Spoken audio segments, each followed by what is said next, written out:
Today, we're diving into a world where seismic shifts aren't just about the ground shaking, they're deeply personal. I mean, what happens when the fate of an entire planet rests on the choices of a mother and daughter, especially when they both wield godlike power but have completely different ideas about survival?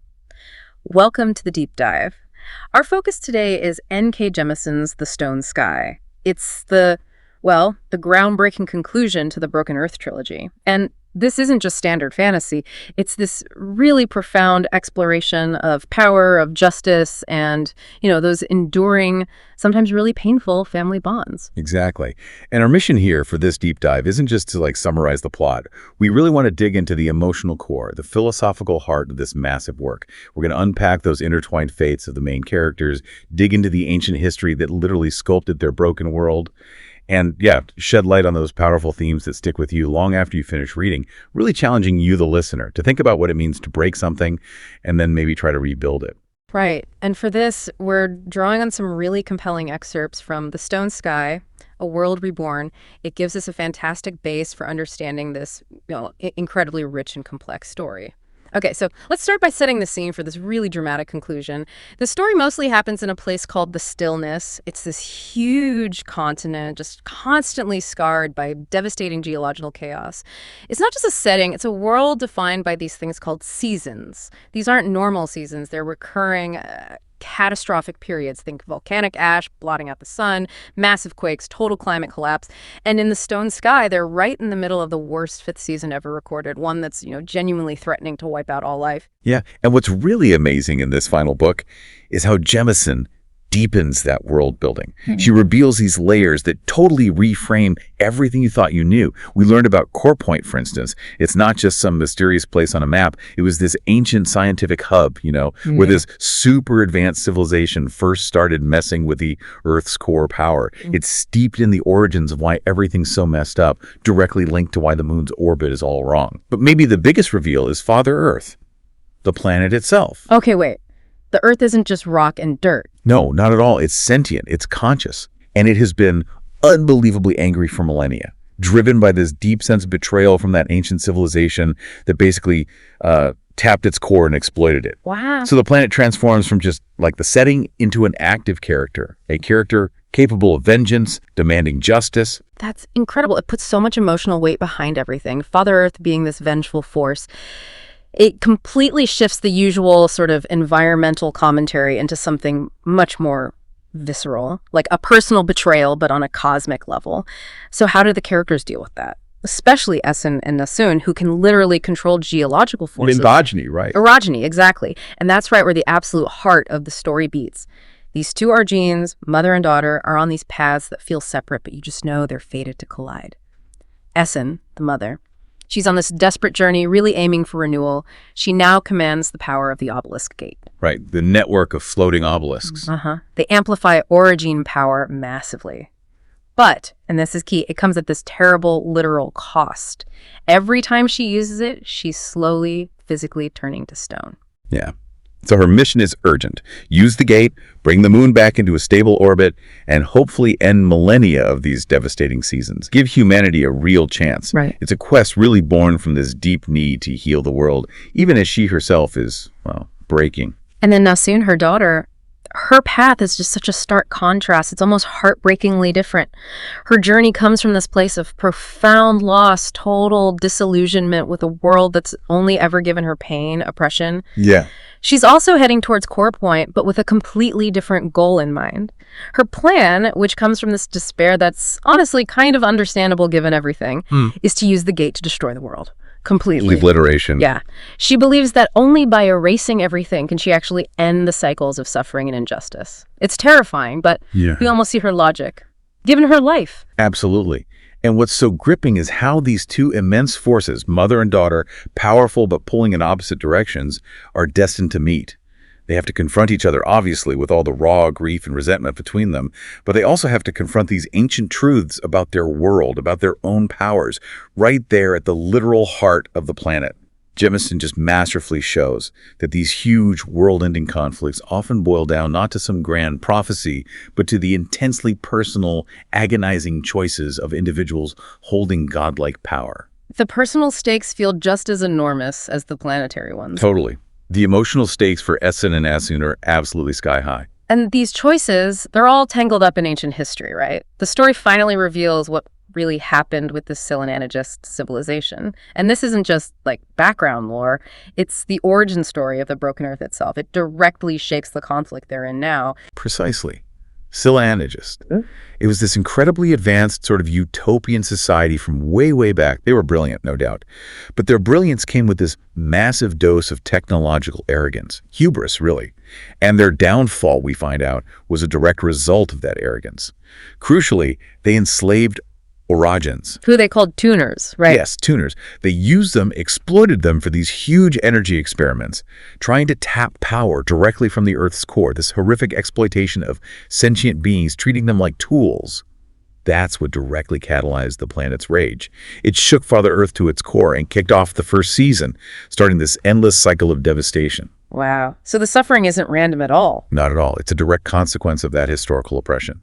It injects this deep sense of, cosmic justice into the story. And bringing that ancient history, that trauma, to life is the character Hoa, or Hoa. Oh, yeah. He's a stone eater, one of those sentient beings made of living stone. And he narrates parts of the story. He does, yeah. Yeah. And his memories, his recollections are absolutely vital. They reveal the full tragic history of Syl Anagist because, well, he was there. He was one of the original tuners they enslaved. Oh, incredible. Yeah.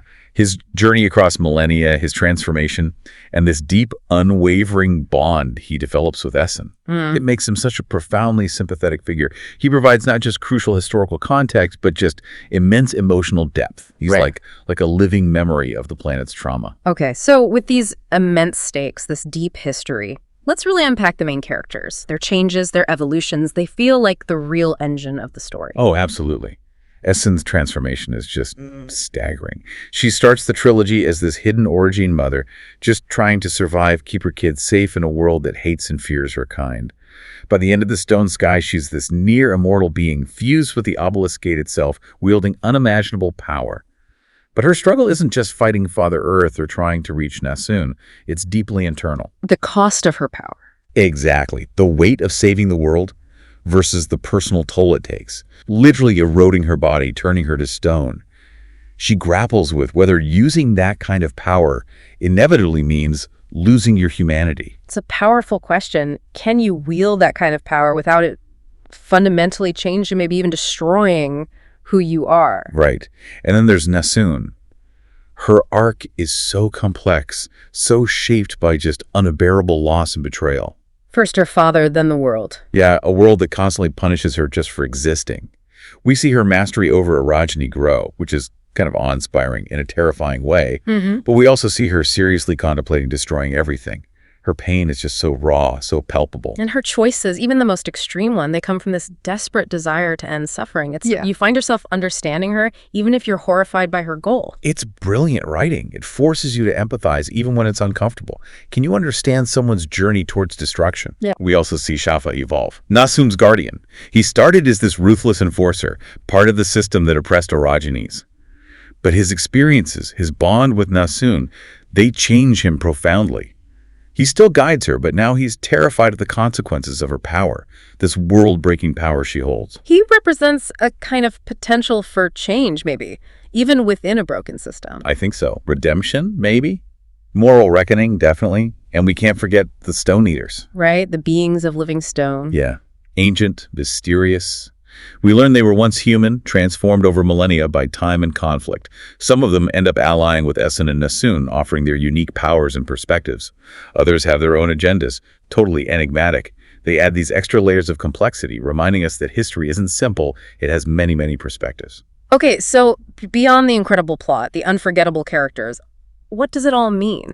This book, this whole trilogy, feels so packed with themes. It absolutely is. Jemisin guides you through some really profound territory. First, there's power and responsibility, big time. The book really challenges the idea that anyone just deserves world-changing power. It focuses instead on the immense sacrifices involved, the real danger of losing yourself, your humanity, when you wield it. It ties directly into Essun's struggle. Definitely. Then there's motherhood and inheritance. The Essun-Nassun relationship is the absolute core. It's raw, it's complicated, love, grief, deep resentment, this desperate, often unspoken longing just to be understood by each other. Their final choices are a direct reflection of that bond and the legacy of trauma they both carry. It's heartbreaking. It really is. Then you have oppression and rebellion. This is huge. The historical oppression of Iranians.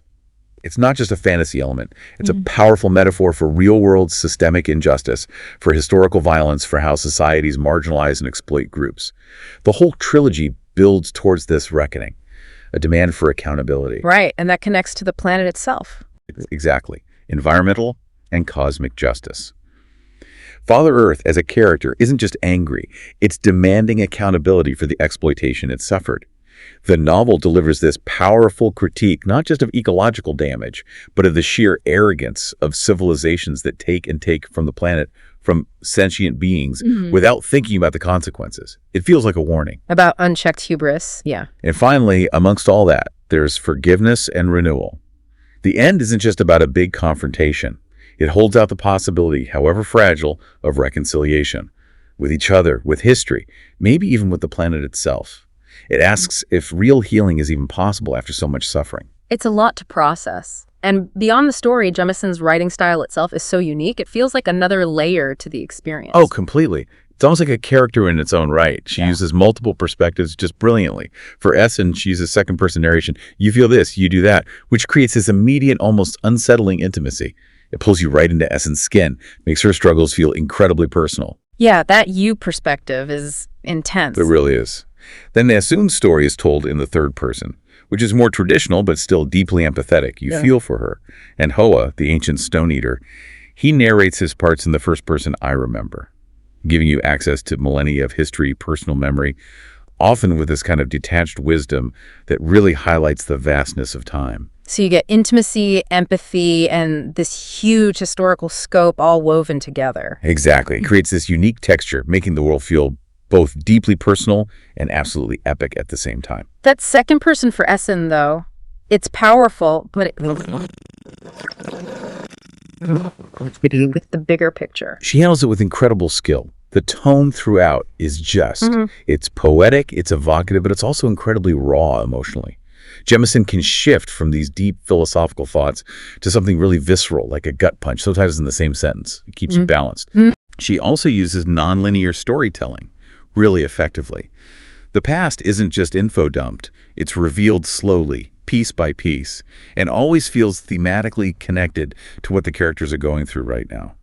And while there's deep metaphor and allegory woven throughout, enhancing the meaning, it never gets in the way of the characters' immediate feelings and experiences. It sounds like a style that really demands your attention. It does. It rewards that attention, definitely. It challenges you, the listener, to really wrestle with the moral and emotional complexities right alongside the characters, not just sit back and watch. Well, given all that, it's really no surprise that The Stone Sky receives such massive praise. Almost unprecedented, right? Universal acclaim is putting it mildly, yeah. N.K. Jemisin won her third consecutive Hugo Award for Best Novel in 2018 for The Stone Sky. Third in a row. Third in a row. For the same trilogy that had never happened before in the history of the Hugos. Just extraordinary.